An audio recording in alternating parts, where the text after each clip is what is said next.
Mesdames et messieurs, bonsoir et merci d'être au rendez-vous de cette session d'information sur Canal 3 Bénin. Voici les titres du journal. La famille Union Progressiste Le Renouveau s'agrandit. Elle est rejointe par une nouvelle formation politique qui fait déjà ses armes sur l'échiquier national. Il s'agit du parti Le Bénin en Marche qui a décidé de se fondre désormais sous la bannière du grand baobab auréolé d'arc-en-ciel. Retour sur les temps forts de cette fusion dans un instant. Nous parlerons également santé avec l'association béninoise des soins palliatifs qui était en conclave avec les acteurs du système sanitaire du Bénin et d'ailleurs. Au menu de cette rencontre, les soins palliatifs, la couverture sanitaire universelle et le développement durable. Il s'agit pour les participants de faire un point sur la question afin d'identifier les défis et proposer des solutions pour des soins palliatifs de qualité durable.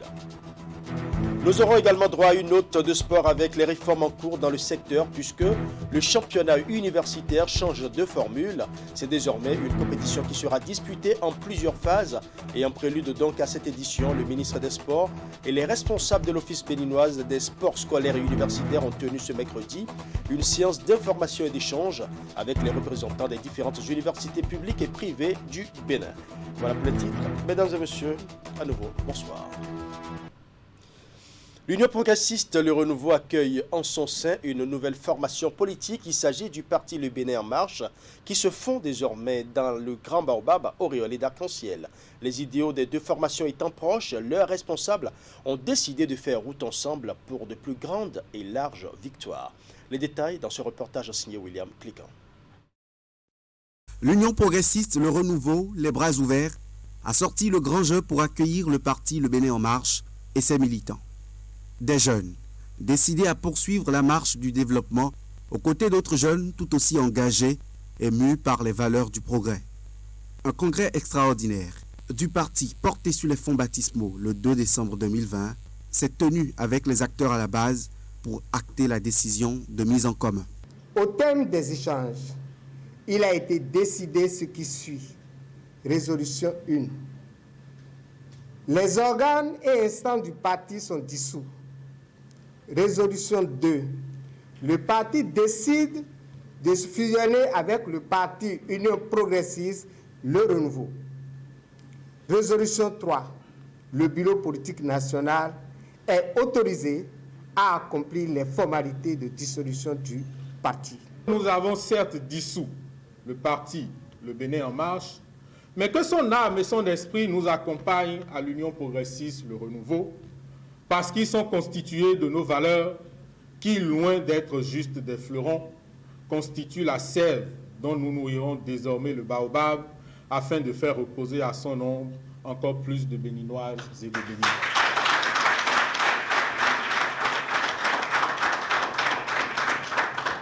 Parce qu'avec vous, désormais, nous voudrions privilégier le mieux vivre ensemble. Les convictions étant les mêmes, les responsables de l'Union progressiste Le Renouveau ont salué la démarche. Ils promettent un avenir porteur d'espoir au prix du travail. Aussi belles que soient vos ambitions, que soient vos perspectives, elles ne peuvent pas être réalisées dans un cadre retiré, dans une forme de reclusion. La solitude est la contradiction du progrès, c'est le contraire du progrès. La solidarité est dans une sorte de synonymie avec le progrès. Soyez donc les bienvenus, chers camarades. Il nous faut déjà nous remettre en marche à la conquête de chaque citoyen, de chaque électeur potentiel. Nous organiser et nous avons confiance en vous. Mettre en commun nos intelligences. Et la route s'annonce déjà belle pour le Bénin en Marche et l'Union progressiste Le Renouveau. Elle est entamée déjà avec ardeur au travail pour le compte des échéances électorales imminentes, les législatives de 2023. Et justement, pour une bonne organisation des élections législatives de janvier 2023, les Béninois doivent sortir pour vérifier les listes électorales et procéder aux différentes réclamations le plus tôt possible. C'est aujourd'hui que l'opération de réclamation des différentes informations erronées a démarré sur l'ensemble du territoire national L'Agence nationale d'identification des personnes, ANIP, a exhorté les formations politiques à aider les structures en charge de l'élaboration du fichier électoral à s'impliquer pour sensibiliser davantage les populations. La demande a été formulée ce jeudi au cours d'une séance d'échange entre le gestionnaire mandataire de l'ANIP et les acteurs politiques. En attendant donc de revenir sur le compte rendu complet de la séance, nous allons suivre ici un extrait des propos de Cyril Goubedji. Nous avons décidé d'éditer la liste des résidus par centre de vote. Et une copie sera au niveau de l'arrondissement où il y a l'agent collecteur des réclamations et une copie sera déposée chez le chef de quartier. Ainsi, si quelqu'un est concerné ne se retrouve pas sur la liste électorale informatisée provisoire et il consulte, il dit « Ah, mais j'étais toujours là », il regarde la liste résiduelle et il est là. S'il apporte la preuve qu'il a fait le RAVIP, c'est rapide. On lui dit, vous êtes bien dans la LEIP à tel centre de vote.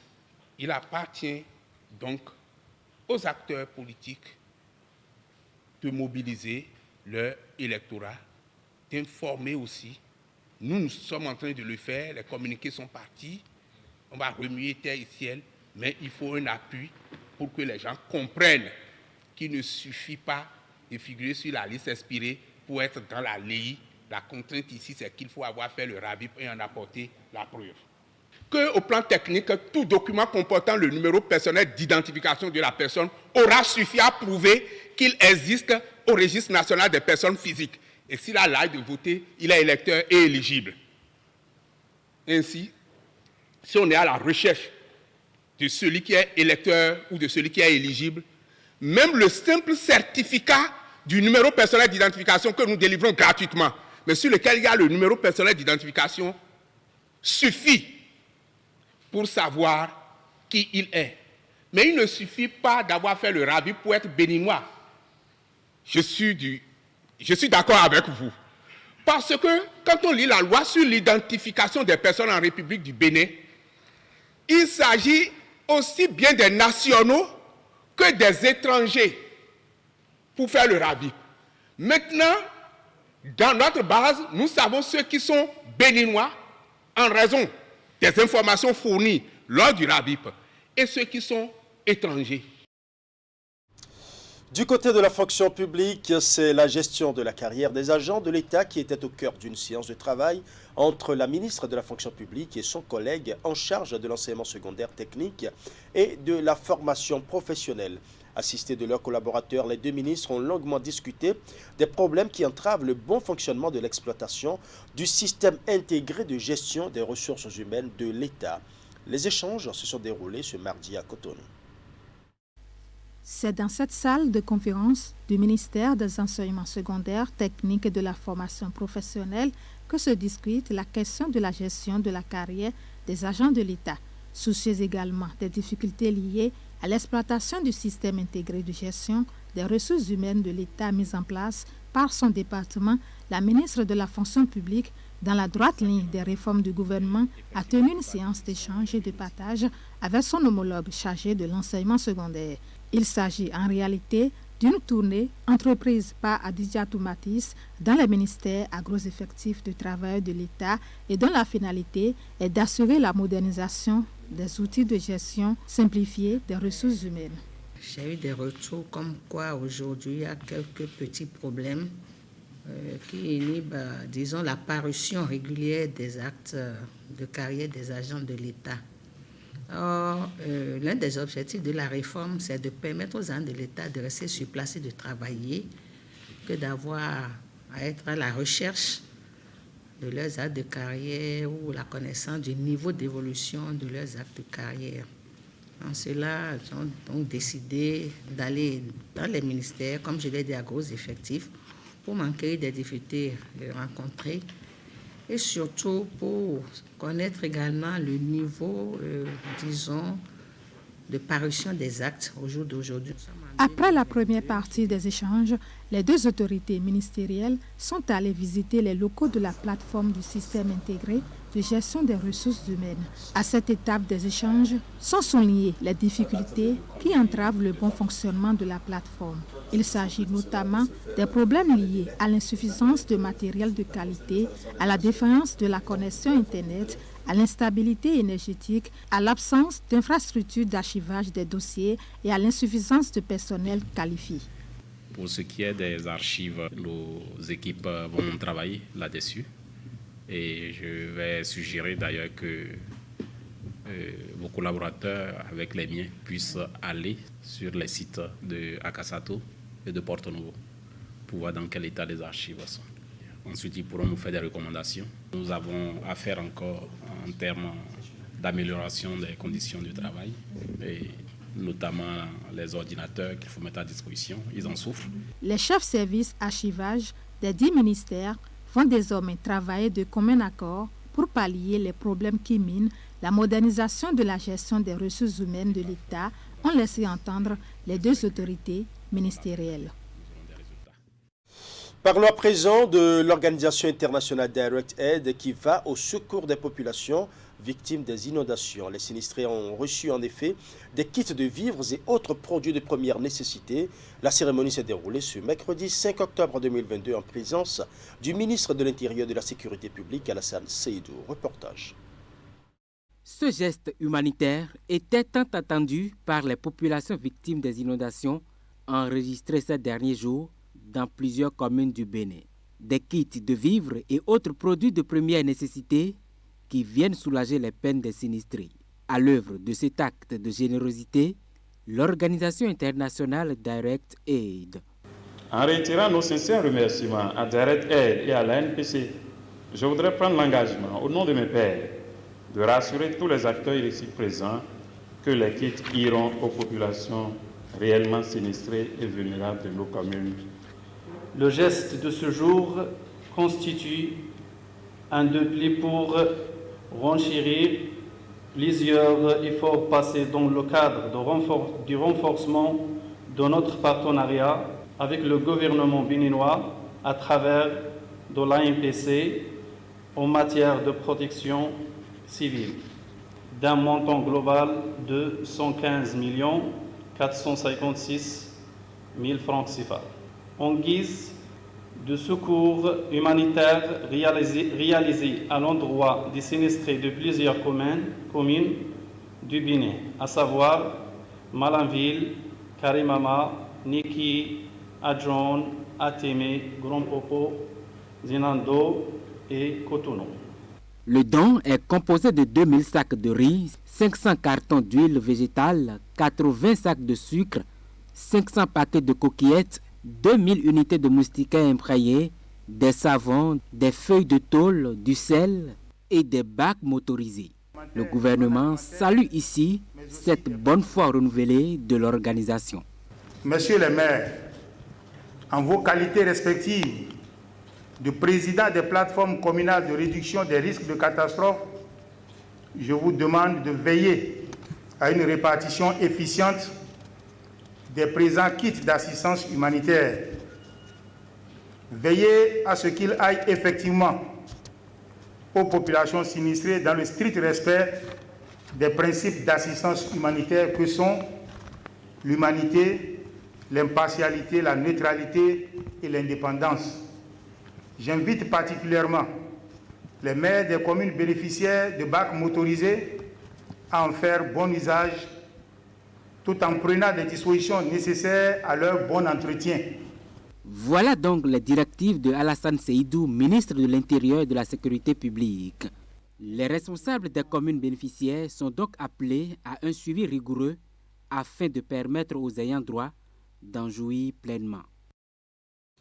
Soins palliatifs, couverture sanitaire universelle et développement durable. C'est le thème qui mobilise à Cotonou les acteurs du système de santé du Bénin et d'ailleurs organisé par l'Association béninoise des soins palliatifs avec le soutien du ministère de la Santé. Cette rencontre est l'occasion pour les parties prenantes de faire un point sur la question afin d'identifier les défis et proposer des solutions pour des soins palliatifs de qualité durable. Les travaux se déroulent à Cotonou. Nous allons suivre.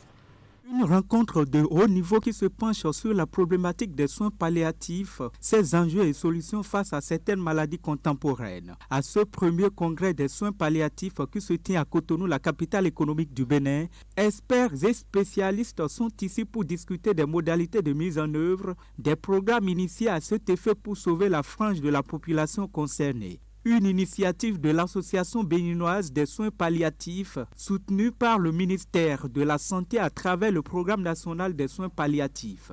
Cette conférence inaugurale du congrès est donc l'occasion pour les parties prenantes d'échanger autour du thème principal intitulé « Soins palliatifs, couverture sanitaire universelle et développement durable ». Je profite pour remercier tous ceux qui, de près ou de loin, ont œuvré pour la réussite de ce congrès.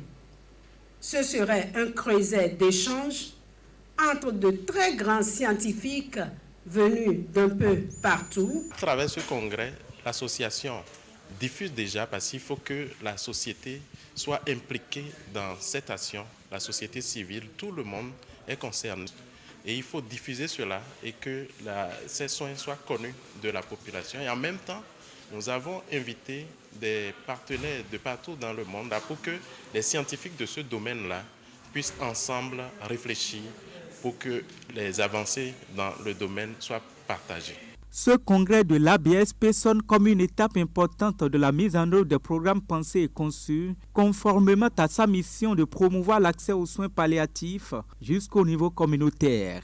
L'occasion pour les différents acteurs de travailler à maintenir durablement la prise en compte de ces soins, mais aussi la qualité des soins qui en découlent. C'est aussi un problème de dignité, un problème d'éthique.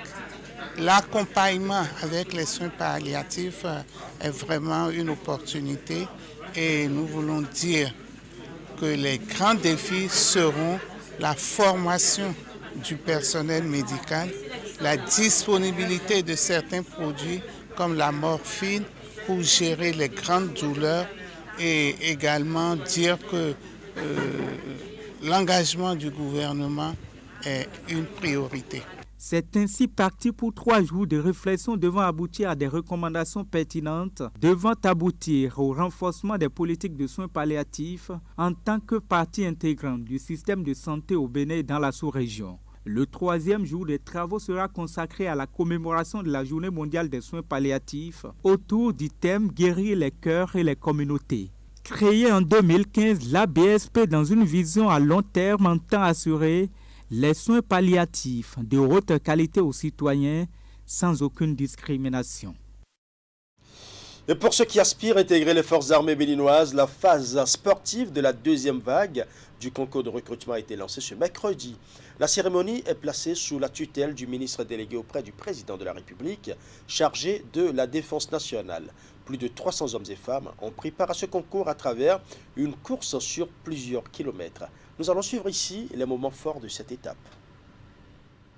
Formalité de contrôle d'identité, puis des consignes du ministre délégué auprès du président de la République chargé de la défense nationale avant de donner le top de la phase sportive de la 2e vague de recrutement au profit des forces armées béninoises. Top, c'est parti.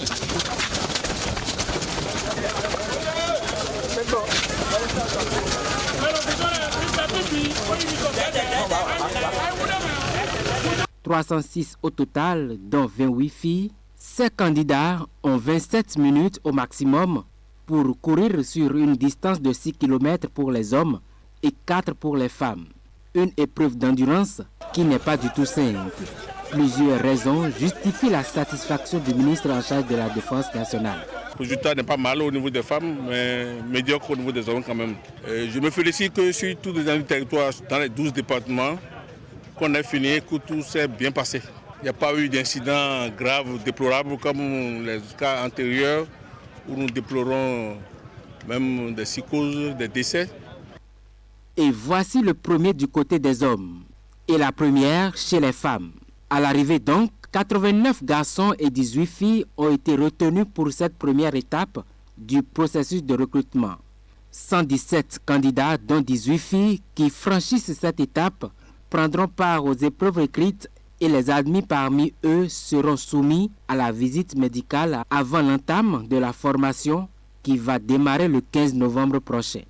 Il y a qu'un seul sentiment qui m'anime, le sentiment de joie, mais on dit souvent que quand le travail n'est pas encore terminé, rien n'est encore fait. Donc ça reste encore la phase écrite qui est primordiale pour moi. Donc je vais encore me mettre au travail et aussi affronter la phase écrite pour tirer mon épingle du jeu. Je remercie mon grand frère qui m'a encadré. Sans lui, waouh. Merci au Foko Diamafia. Je me félicite que de plus en plus, je ne suis plus gêné par les parents, les amis qui viennent me dire aide-moi, aide ton neveu, aide ton cousin. Parce qu'ils ont compris définitivement que nous sommes à notre 3e session, qu'il n'y a pas de passe droit. Ces concours sont inscrits dans le programme d'action du gouvernement qui prévoit le recrutement de 2000 militaires chaque année, soit au total 10 000 militaires en 5 années pour renforcer l'effectif des forces armées béninoises.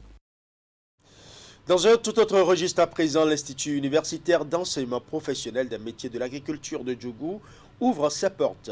Et pour sélectionner les étudiants de la première promotion de ce centre universitaire, il est organisé un concours au profit des bacheliers et des titulaires du DEAT. Au plan national, 417 candidats ont planché ce lundi 5 octobre 2022. Des 4 centres de composition retenus sur l'ensemble du territoire national, c'est celui de Djougou qui a abrité le lancement officiel de la phase écrite du concours. Reportage. À l'Institut universitaire d'enseignement professionnel des métiers de l'agriculture de Djougou, les acteurs impliqués dans l'organisation du concours d'entrée dans ce centre universitaire, prêts à donner le top de la phase écrite. Mais avant le démarrage de la première épreuve, ils ont tout d'abord sillonné les différentes salles de composition pour doper le moral des candidats. Ne soyez pas inquiets, vous allez donner du meilleur de vous-même. C'est un concours, tout le monde ne sera pas pris, ça c'est vrai, mais donnez du meilleur de vous-même. Aujourd'hui, on ne peut que vous souhaiter bonne chance. Madame la directrice l'a dit, concentrez-vous, les épreuves sont à votre portée et que les meilleurs à la fin puissent l'emporter et vivement que l'Institut redémarre.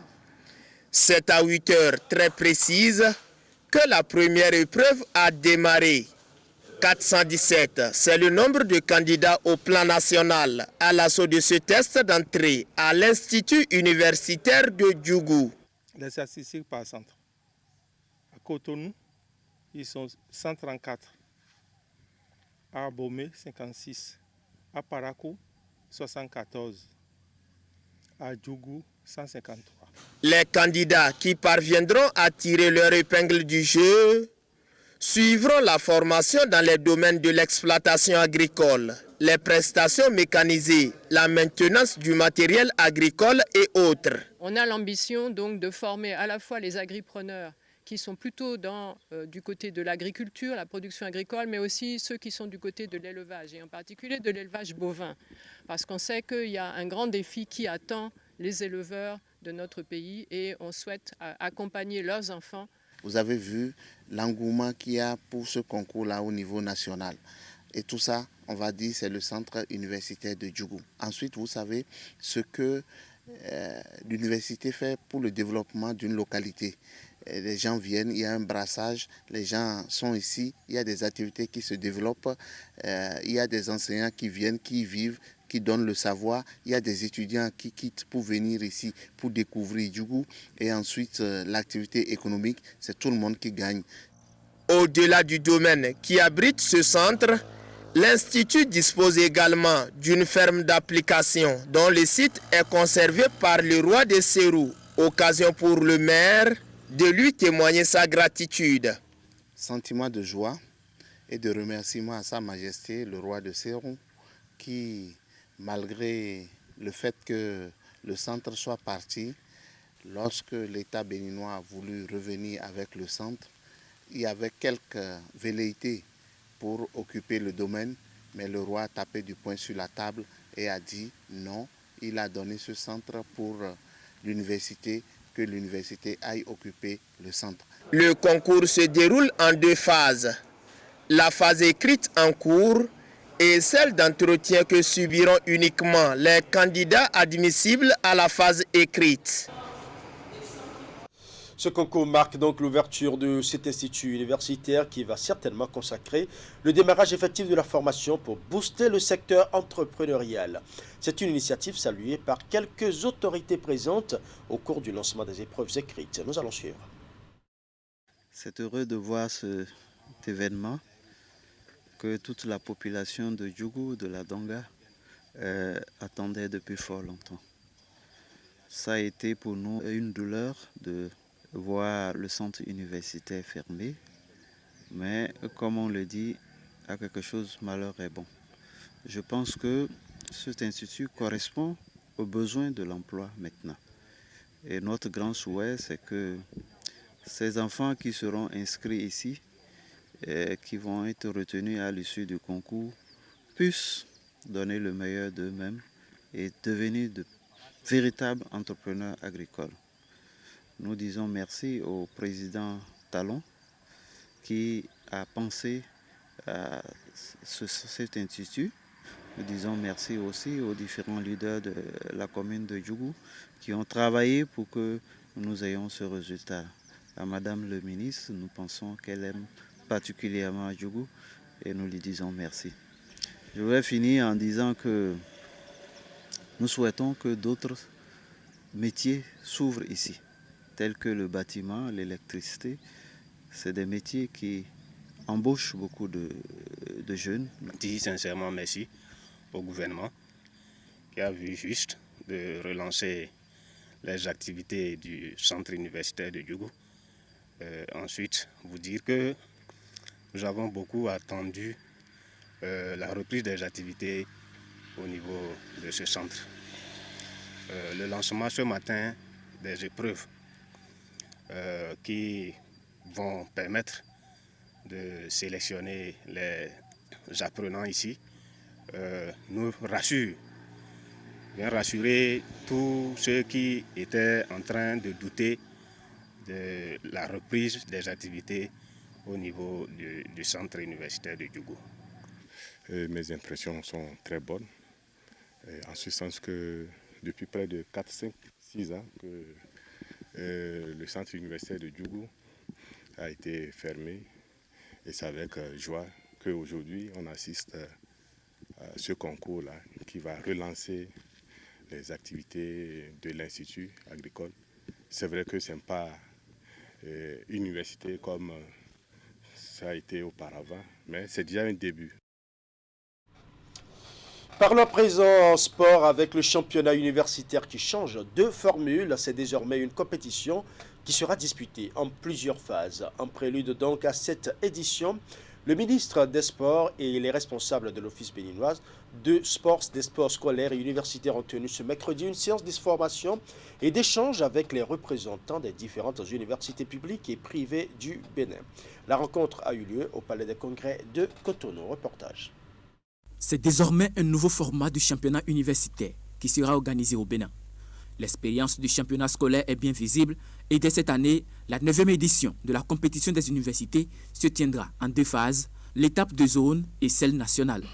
Après la 8e édition en 2019, est convaincu que les Jeux universitaires offrent un cadre d'expression du talent et constituent un vivier pour le développement du sport national. L'Office béninois du sport scolaire universitaire a décidé d'élargir son champ d'intervention en se rapprochant davantage des universités, écoles et instituts, aussi bien publics que privés, dans le but de faire participer le plus grand nombre d'étudiants. C'est une réforme qui s'inscrit dans la dynamique de développement du sport béninois, tant sur le plan professionnel qu'amateur.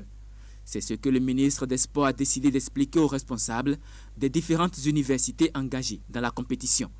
La séance d'information et d'échange a commencé par la présentation de la nouvelle formule de la compétition aux participants. Pour le compte des disciplines sportives retenues pour cette édition, la 9e, nous avons le football pour les hommes, le basketball mixte, hommes et femmes, nous avons le handball mixte, masculin et féminin. L'athlétisme, nous avons retenu les disciplines suivantes, les 100 mètres, les 400 mètres, les 1500 mètres, le saut en hauteur, le saut en longueur, le lancer de poids en hommes et en dames. Sous la gestion des comités d'organisation de zones, nous avons donc scindé le pays en 5 zones, comme je l'ai dit. 55 équipes sont attendues au niveau du football dans les différentes zones, 42 au niveau du basketball, 18 au handball et 205 athlètes, pour un total de 767 participants. La compétition est exclusivement ouverte aux étudiants. Les joueurs engagés dans les championnats professionnels et ou amateurs ne seront pas permis. Donc l'idée pour nous est de dire, si on a d'une part ceux qui animent les différents championnats qui sont dans le pays, et il n'est pas interdit à un étudiant d'être professionnel dans un club d'une discipline ou d'une autre, on prendra les autres qui n'ont pas réussi à être professionnels et on va les engager dans un championnat qui leur permet eux aussi d'exprimer leur talent et qui permet aux équipes de venir faire ce qu'on appelle les sélections ou les drafts, qui consistent donc à piquer les meilleurs talents et éventuellement à leur signer des contrats professionnels. Nous souhaitons pouvoir démarrer au mois de novembre comme indiqué dans la présentation. Et la date que nous avons choisie, c'est le deuxième week-end du mois de novembre. La phase de zone devra durer à peu près 2 semaines et nous conduira donc au bout de la deuxième quinzaine du mois de novembre qui donc sera fin novembre. Puis nous allons observer une pause pour permettre aux équipes qualifiées de se préparer et dans le mois de décembre, autour du 10, nous allons enclencher la phase nationale et la terminer au bout, je crois, d'une semaine de compétition. Les participants ont eu l'occasion de poser leurs préoccupations auxquelles des réponses sont apportées. Le nouveau chantier du sport universitaire est lancé et le ministre entend pérenniser la réforme. Voilà, ce sera tout pour ce journal. Merci pour votre aimable attention. Bonne soirée chez vous et surtout, bonne fête de Maouloud à toute la communauté musulmane.